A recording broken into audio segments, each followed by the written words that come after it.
वक्त की मार अच्छे अच्छों पर पड़ती है। कहते हैं कि वक्त हमेशा एक सा नहीं रहता, बदलता रहता है।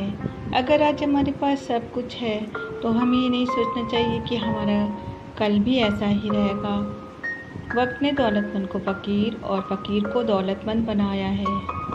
हमारा आज का टॉपिक वक्त एक सा नहीं रहता। उम्मीद करती हूँ कि मेरी इस स्टोरी को आप लोग ज़रूर पसंद करेंगे और इससे सबक भी लेंगे। हाय गाइस, मैं अपनी कहानियों में एक बार फिर से आप सभी लोगों का वेलकम करती हूँ और मुझे पूरी उम्मीद है कि आप सभी लोग खैरियत से होंगे। मेरी स्टोरी को लाइक शेयर करें और अगर अभी तक आपने मेरे चैनल को सब्सक्राइब नहीं किया है तो प्लीज़ मेरे चैनल को जल्द से जल्द सब्सक्राइब कर लें। नोटिफिकेशन के लिए बेल आइकन को प्रेस कर लें ताकि आगे आने वाली कहानी का नोटिफिकेशन सबसे पहले आपको मिल सके। दुआ कभी साथ नहीं छोड़ती और बद्दुआ कभी पीछा नहीं छोड़ती। जो दोगे वही लौट कर आएगा, फिर चाहे वो इज्जत हो या फिर जिल्लत। रूही एक बड़े घराने की बेटी थी। बचपन से पैसों में पली बड़ी। गरीबी तो उसने देखी ही ना थी। बाप बड़े बिजनेसमैन थे, एक बड़ा भाई था।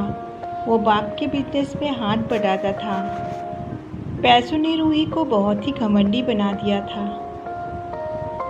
कॉलेज में बड़े बड़े घरानों की लड़कियों से ही उसकी दोस्ती थी। कोई लड़की या लड़का मामूली कपड़े पहने देखती तो वो उनका मजाक बनाया करती थी। उसे गरीब लोगों से एक नफरत सी थी। उसकी दोस्तें उसे उन लोगों का मजाक बनाने से मना करती, जिससे कि वे उन लोगों से नाराज़ हो जाती थी। इसी तरह से वक्त गुजरता चला गया। उसकी शादी फिर एक बड़े बिजनेसमैन से हो गई, इसलिए उसे कोई फ़र्क ना पड़ा। उसका वही हाल था। घर के नौकरों के साथ भी उसका बर्ताव अच्छा ना था। उसके शौहर आरिफ उसे समझाते कि किसी के साथ बुरा बर्ताव नहीं करना चाहिए। पैसा तो आनी जानी चीज़ है, अभी गरीब सब ऊपर वाला बनाता है। पर उसका घमंड कुछ कम ना हुआ। इसी बीच उसके वालिद का इंतकाल हो गया और माँ बचपन में ही इंतकाल कर चुकी थी। फिर भाई अपना बिजनेस समेट दूसरे शहर शिफ्ट हो गए। इसी बीच उसके 2 बच्चे भी हो गए थे। बड़ा बेटा शानू 5 साल का था और बेटी आलिया अभी 2 ही साल की थी। उसके यहाँ एक नौकरानी नाज़रीन झाड़ू पोछा और खाने बनाने का काम करती थी। उससे पहले नाज़रीन की अम्मी खाना बनाने का काम करती थी जब आरिफ छोटे थे। अब नाज़रीन झाड़ू पोछा और खाना बनाती थी। आरिफ भी उसे बहुत मानते थे। नाज़रीन के शौहर का इंतकाल हो चुका था। उसके 3 बच्चे थे और घर पर बूढ़े सास ससुर सब उसी की जिम्मेदारी थे। एक दिन रूही की हीरे जड़ी अंगूठी गायब हो जाती है। वो अंगूठी बहुत ही कीमती थी और शादी में उसके पापा ने उसे गिफ्ट दी थी। कुछ ही देर पहले नाज़रीन उसके कमरे से झाड़ू पोछा करके गई थी। वो नाज़रीन से बहुत ही बदतमीजी से पूछती है कि तुमने मेरे कमरे से अंगूठी चुराई है? तो वो कहती है, नहीं बाजी, मैंने नहीं चुराई, मैंने तो देखा तक नहीं। पर रूही को यकीन नहीं होता क्योंकि उसे गरीब लोगों से एक चिढ़ सी थी। वो कहती है, झूठ मत बोलो, अंगूठी देख तुम्हारा मन ललचा गया होगा। ऐसी अंगूठी तुमने देखी ही कहाँ होगी। नाज़रीन रोती रही पर उसने उसका भरोसा तक ना किया। उसे पुलिस के हवाले कर दिया। वो चीखती रही पर रूही नहीं मानी। उसने कहा, बाजी, मेरे छोटे छोटे बच्चे घर पर हैं, बूढ़े सास ससुर हैं। पर रूही का इस पर कोई फर्क ना पड़ा। शाम को जब आरिफ घर आए तो उन्हें पूरी बात पता चली। तो उन्होंने रूही को बहुत समझाया कि वो लोग बहुत भरोसे वाले हैं। अम्मी उन लोगों को बहुत मानती थी। पहले उसकी अम्मी हमारे यहाँ काम किया करती थी। आरिफ तब पुलिस स्टेशन जाकर नाज़रीन को वापस ले आते हैं, पर रूही उसे अपने घर पे रखने को तैयार ही ना थी। वो बहुत गिड़गिड़ाकर रोती हुई कहती है, बाजी, मुझे घर से ना निकालें, मैं कहाँ जाऊँगी, मेरे छोटे छोटे बच्चे भूखे मर जाएंगे। पर इसका उस पर कोई असर नहीं होता। आरिफ भी उसे समझाते हैं, पर रूही नहीं मानती। वो उसे घर से निकाल कर ही दम लेती है। नाज़रीन को निकाले हुए अभी 2-3 महीने का समय ही बीता था, पर यह नाज़रीन की बद्दुआ का असर था या उसके गुनाहों की सज़ा थी। उसके बुरे दिन शुरू हो चुके थे। आरिफ शेयर मार्केट में थे। अचानक शेयर मार्केट से उनको बहुत बड़ा घाटा होता है। काफ़ी पैसा उनका डूब जाता है और उन पर बहुत सा कर्जा चढ़ जाता है। यहाँ तक कि जिस बंगले में वो रहते हैं वो भी बिक जाता है। कुछ मोहलत उन्हें बस वहाँ रहने को मिलती है। आरिफ आजकल काफ़ी टेंशन में रहते थे। इसी टेंशन में वो एक दिन सड़क पार कर रहे थे कि एक तेज़ रफ्तार आते ट्रक से उनको टक्कर लगती है और वो मौके पर ही दम तोड़ देते हैं। रूही का तो रो रो कर बुरा हाल। बच्चे भी अभी छोटे थे। अब वो करे तो क्या करे। भाई का भी कोई फ़ोन नंबर उसके पास ना था, क्योंकि भाभी से उसकी नेचर की वजह से कभी पटी ही ना थी। घर भी जिसके पास गिरवी था वो आरिफ की मौत के बाद खाली कराने आ जाता है, तो वो सोचती है कि अब कहाँ जाए। तो उसका घर का पुराना नौकर रहीम बाबा उसको और दोनों बच्चों को अपने घर ले जाता है। जिस अमीरी के नशे में वो चूर थी, बुरा वक्त आने पर उसका साथ किसी ने ना दिया। साथ दिया तो एक गरीब ने, जिसका वो मजाक बनाया करती थी और गरीब लोगों से हमेशा नफरत करती थी। उसने कभी अच्छे से पढ़ाई भी ना की थी कि उसे कोई जॉब मिल सकती।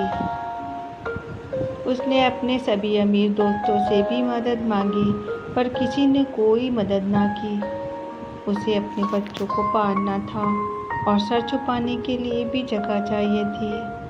रहीम बाबा उसे बंगले में काम दिलवा देते हैं और वहीं पर उसे रहने के लिए एक कमरा भी मिल जाता है।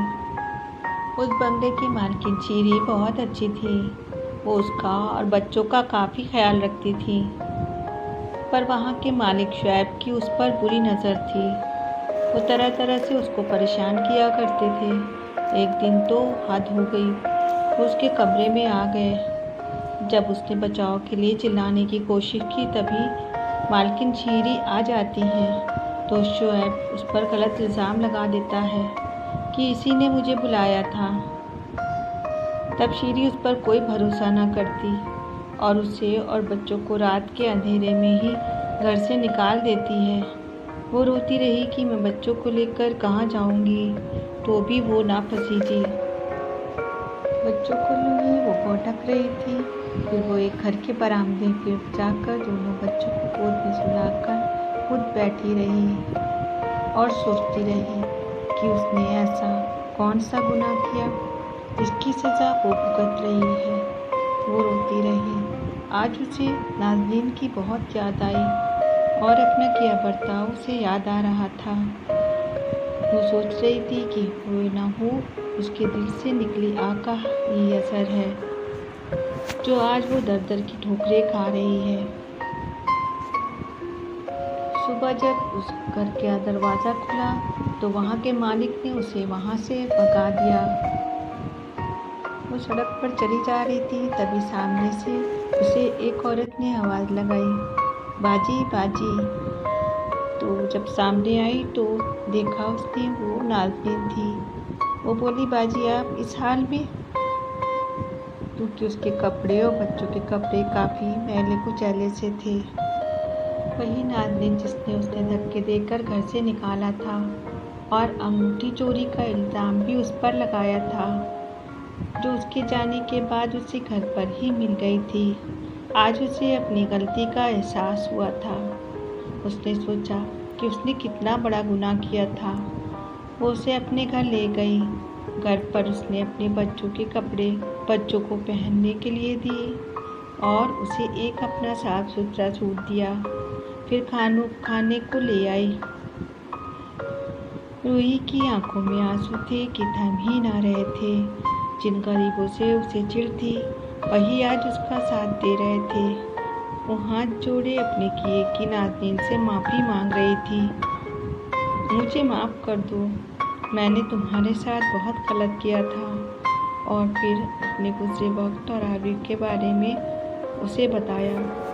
सुनकर नाज़नीन की आंखों में भी आंसू आ गए और उसने हाथ उठाकर अल्लाह से दुआ मांगी कि अल्लाह बाजी की परेशानियों को दूर कर दे, और अगर मेरे आंसुओं की वजह से उन्हें ये सज़ा मिली है तो अल्लाह इनके गुनाह को माफ़ कर दे।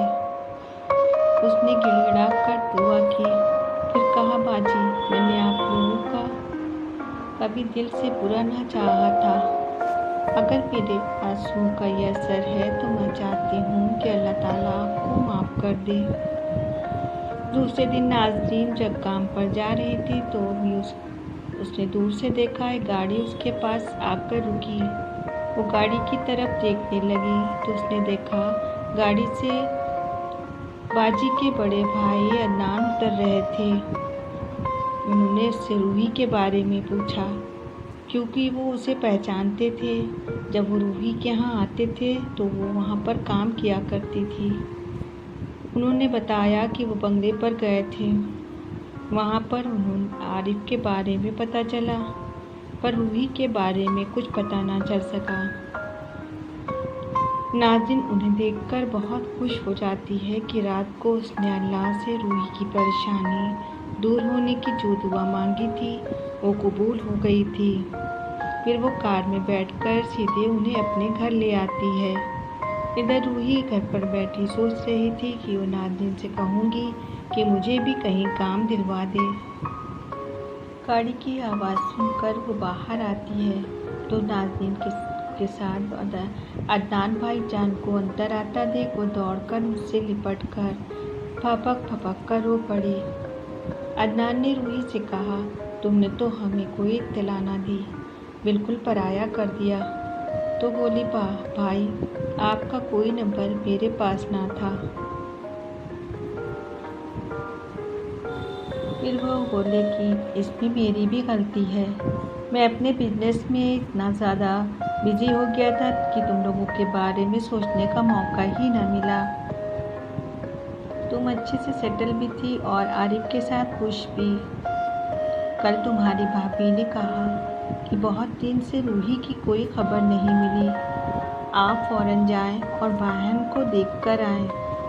फिर मेरा भी दिल न माना और मैं कल रात से तुम्हें ढूंढ रहा था।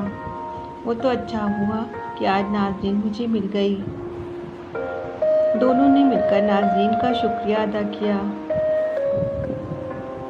एक बार फिर नाज़रीन से उसने माफ़ी मांगी और अपने अल्लाह का शुक्र अदा किया कि अल्लाह आपने उसके सारे गुनाहों को माफ़ कर दिया और भाईजान को उसे लेने भेज दिया।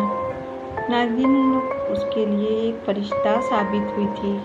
फिर भाई उसे और बच्चों को साथ चलने को कहते हैं। फिर वो जाकर गाड़ी में बैठ जाती है। आज उससे गरीब लोगों के लिए जो नफरत थी वो दूर हो चुकी थी और उसका मन साफ हो चुका था, पर इसकी उसको बहुत बड़ी कीमत चुकानी पड़ी थी। वक्त कभी भी एक सा नहीं रहता, बदलता रहता है और अल्लाह की लाठी बेआवाज़ होती है, जिस पर पड़ती है अच्छे अच्छों को ठीक कर देती है। अगर आपको हमारी कहानी अच्छी लगी हो तो कमेंट सेक्शन में लिखकर ज़रूर बताएं। वक्त के